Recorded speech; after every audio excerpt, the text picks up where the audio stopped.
Muy bien, ¿qué tal? Buenas noches, bienvenidos todos a una vez más a su canal, Los Miserables GLP. Después de un largo tiempo de no subir videos, bueno, me reencuentro aquí para darle un poco de innovación al canal. Hoy, bueno, primero una pequeña mención al fallecimiento del Premio Nobel del Perú, Mario Vargas Llosa. Falleció en este caso el día 13, perdón.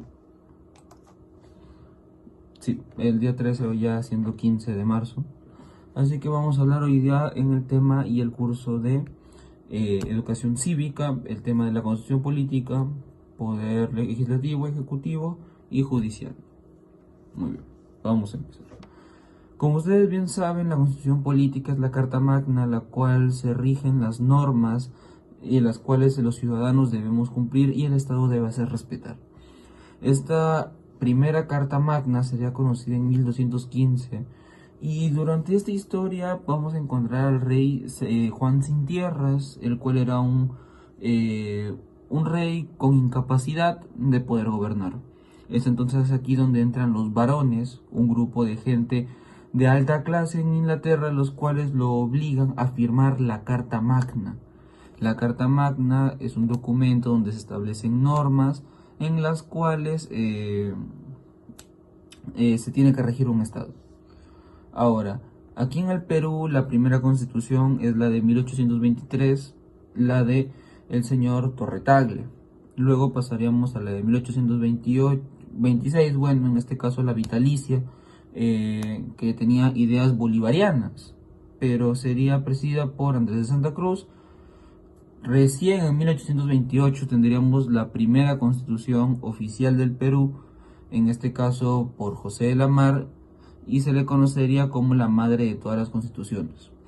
Después, en 1860, encontraríamos a la constitución más longeva, la cual sería la de Ramón Castilla, y como un último dato, la creada por la Asamblea Constituyente por el señor Haya de la Torre durante el gobierno de Francisco Morales Bermúdez, y la última, la que rige actualmente, la de el señor Alberto Fujimori. La constitución establecida por Alberto Fujimori establece la siguiente estructura: un preámbulo, 6 títulos, 26 capítulos, 206 artículos y 16 disposiciones. Los 6 títulos serían, primero, la persona y sociedad, el Estado y la nación, régimen económico, estructura del Estado, garantías constitucionales y reforma constitucional. Bueno, con respecto a Fujimori, todos sabemos que esta fue dada en el año de 1993 a través de un referéndum. El referéndum es cuando el pueblo vota si decide, en este caso, sobre ciertos temas. En este caso se pudo haber hecho un referéndum sobre, no sé, si es que quieren que el precio del arroz suba, tal vez sí, tal vez no.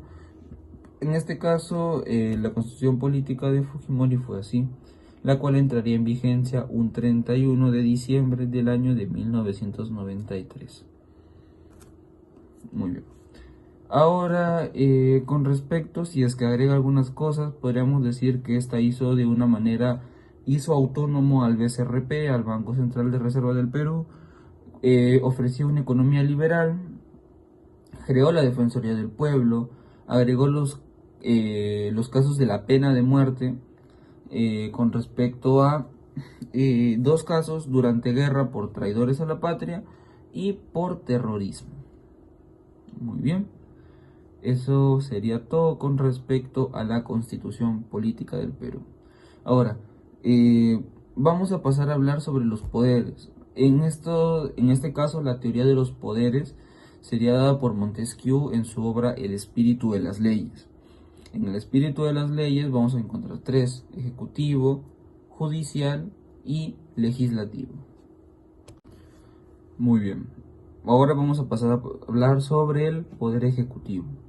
El poder ejecutivo podríamos decir que es aquel encargado de, como su mismo dice, ejecutar, realizar aquellas acciones que han sido debatidas en el Congreso.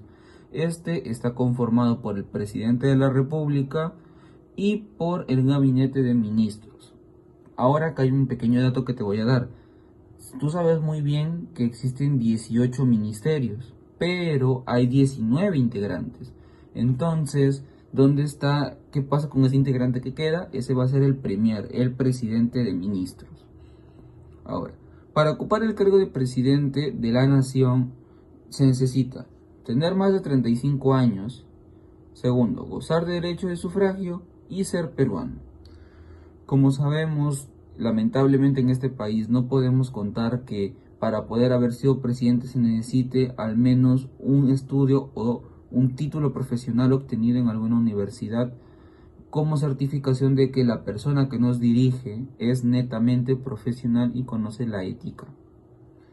Como sabemos, la actual presidenta Dina Boluarte, la cual ingresaría luego del fallido golpe de estado del presidente Pedro Castillo, la cual hizo un recambio de ministros y hizo otras acciones las cuales nos estamos desviando del tema.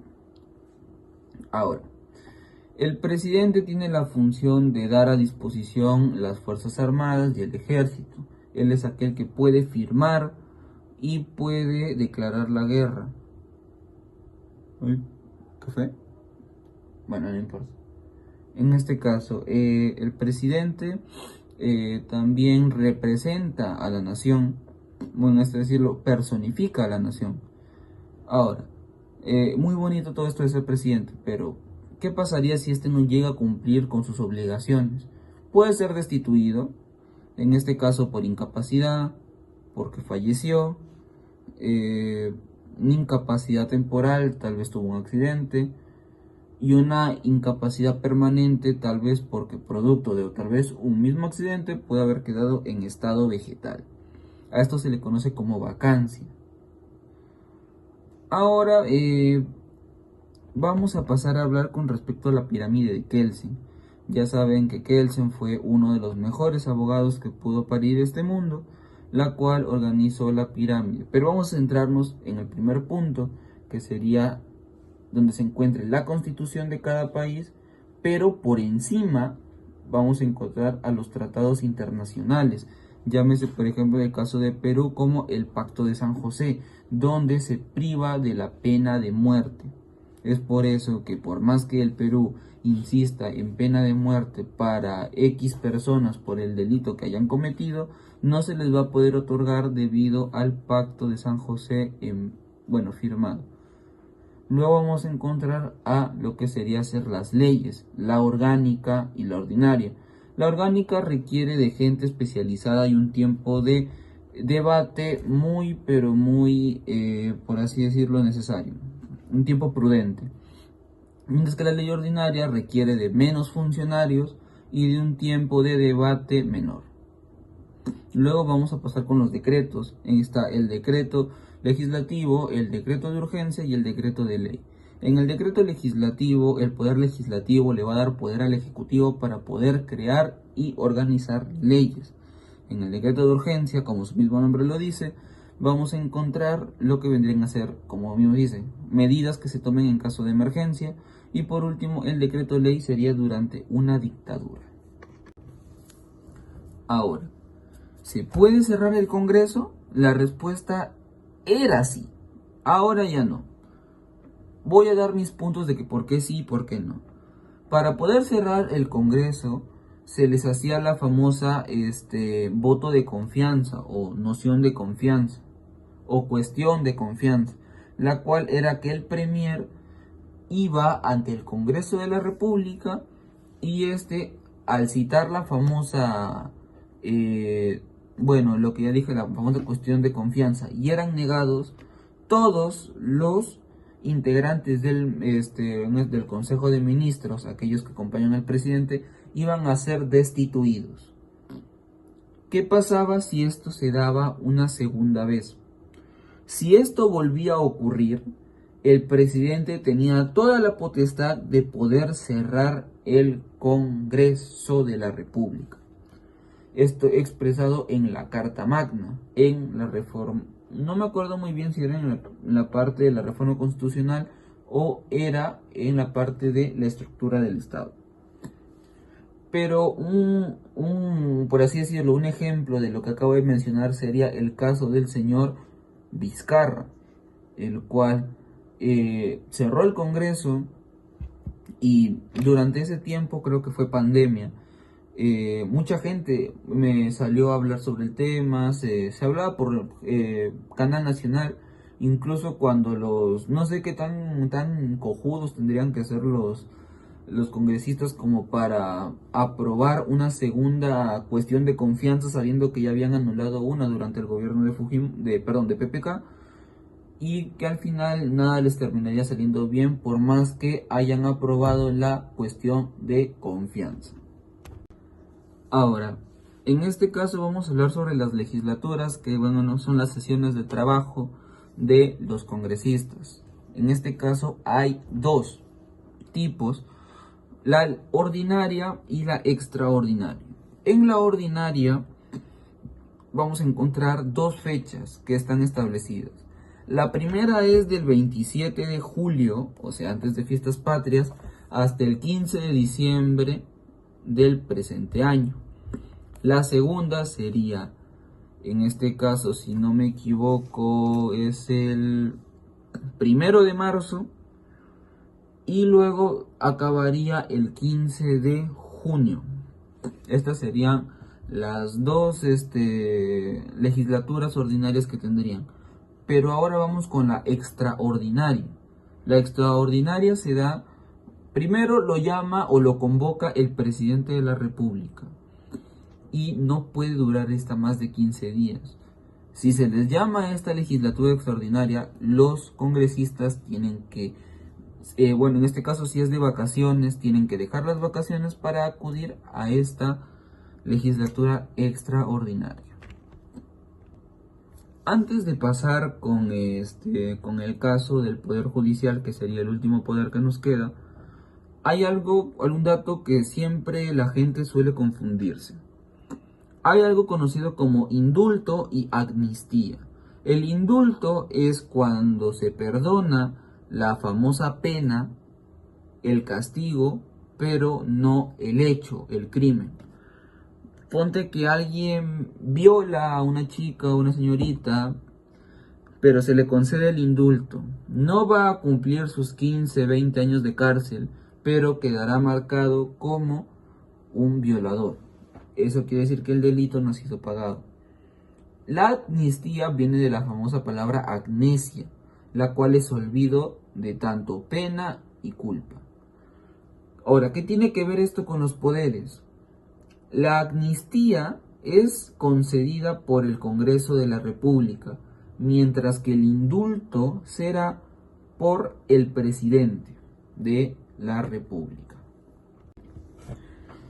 Para cerrar ya una vez con este tema, vamos a ir sobre el Poder Judicial, el cual es encargado de administrar justicia en el país por parte del pueblo o para el pueblo.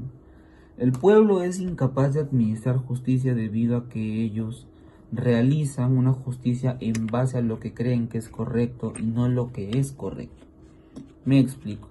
Las emociones pueden llevar a que no tomemos buenas decisiones. No somos racionales y, por así decirlo, el sentimiento predomina sobre la razón.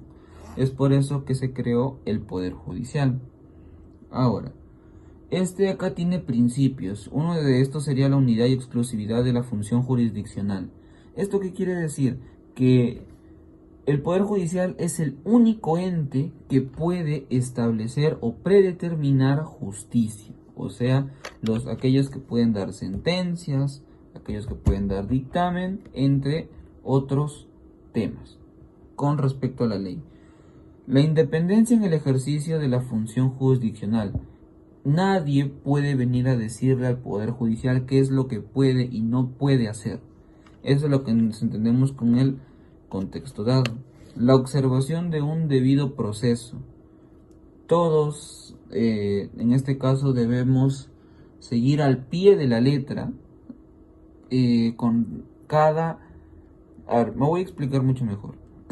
En este caso, el Poder Judicial tiene que regirse bajo las normas del Código Civil o bajo la Constitución, no, porque en la Constitución habla de otros temas que también pueden ingresar, pero lo principal es acatar el Código Civil y no desviarse. En este caso, podríamos decir que otro principio podría ser la publicidad en los procesos salvo disposición contraria de la ley.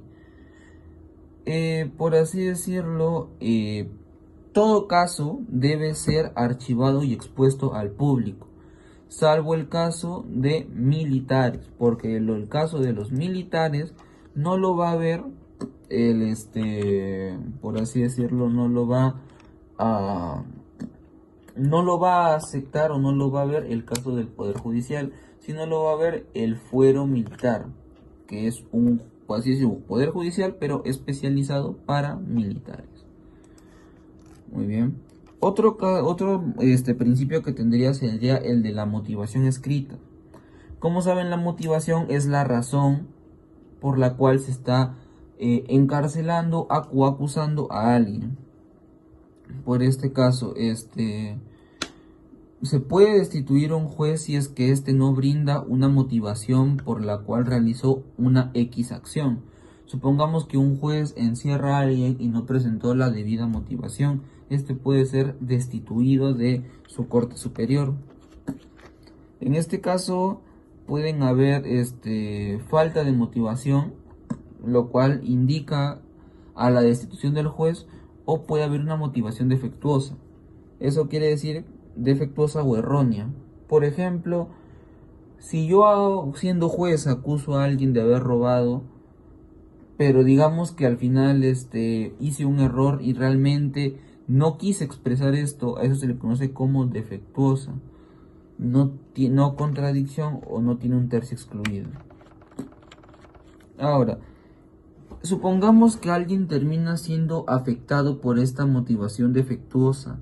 Esta puede ser compensada con una indemnización, la cual otorgará el Estado a aquellas personas afectadas y que hayan sufrido el error de algún juez de su debida corte superior. Ahora, otra ley que posee el Poder Judicial es que no se pueden volver a abrir casos que fenecidos con resolución ejecutoria. O sea, algo que haya sido, por ejemplo, supongamos que algún caso X ya fue archivado y registrado con tal cosa, no se va a volver a tocar. Otra cosa que también no se va a volver a tocar es el caso de la cosa juzgada. La cosa juzgada es aquella persona que ha sido vetada de por vida, por así decirlo. Digamos que él ha cometido un delito y ha ido a varios centros de justicia, y en todas estas lo han declarado culpable. Te vuelves una cosa juzgada cuando vas al mayor ente de justicia del país, la Corte Suprema de Justicia. Si ellos te declaran como alguien culpable después de haber pasado por la Corte Superior de Justicia, los jueces especializados mixtos, el juez de paz letreado y el juez de paz, si todos ellos y ahora la Corte Superior te declara culpable, te vuelves una cosa juzgada. Otro derecho que poseemos las personas con el Poder Judicial es que todos tenemos derecho a tener un abogado o poseer alguna defensa para el día del juicio. Debemos ser notificados sobre cualquier actividad que ocurra, lo cual puede ser un poco, por así decirlo, un poco estúpida esta ley, ya que puede aplicar bien en civiles y aún así en civiles, porque si yo le aplico o yo le digo a pónganse a un delincuente que voy a allanar su casa, yo no puedo entrar a su casa. Primero, él se va a enterar, yo le tengo que comunicar que él vaya, y él va a poder escapar, porque tiene que esperar a que llegue el abogado para que yo recién pueda ingresar a él a su domicilio a interferir. Y si el abogado no llega es porque él escapó. Simplemente, por más que sea parte del sistema judicial, me parece una regla estúpida. Bueno, ahora, ya hablamos con respecto al tema de la pena de muerte, que está en el artículo 140, la cual, terrorismo y guerra. Eso es todo lo que vamos a ver. Ya vamos a hablar en este caso sobre los niveles, o en este caso los entes, empezando desde el más abajo, que sería el juzgado de paz y el juzgado de paz letrado. El juzgado de paz vendría a ser aquella persona que no ha cursado alguna carrera de derecho y que administra justicia de manera consuetudinaria, o sea, a través de costumbres de pueblos. Estos normalmente los vamos a encontrar en pueblos o caseríos. Vamos a ir ahora con el juzgado de paz letrado, el cual lo podemos encontrar en algún distrito. Ellos ya llevaron la carrera y conocen de leyes. El especializado y mixto está en una provincia. La superior de justicia, que está en el departamento está en cada departamento del Perú. Y la última, la más alta de todas, la Corte Superior de Justicia, que se encuentra en Lima. Bueno, por último, para ya cerrar, digamos que para poder entrar a cualquiera en este caso hablando de la Corte Suprema de Justicia, se necesita ir a la oficina, o en este caso a la Academia de la Magistratura. En este caso, acá se van a preparar aquellos jueces y fiscales que deseen postular un cargo del Estado, y se prepararán por un tiempo y darán su respectivo examen. Muy bien. Por último, antes de cerrar, para poder ser miembro de la Corte Superior de Justicia, necesitas ser peruano, ser mayor de 45 años y haber sido magistrado de la Corte Superior o Fiscal por más de 10 años. Eso es todo, amiguito. Estudia, que te vaya bien, prepárate que el examen de admisión ya se acerca en agosto y nos vemos en un próximo video. Bye bye.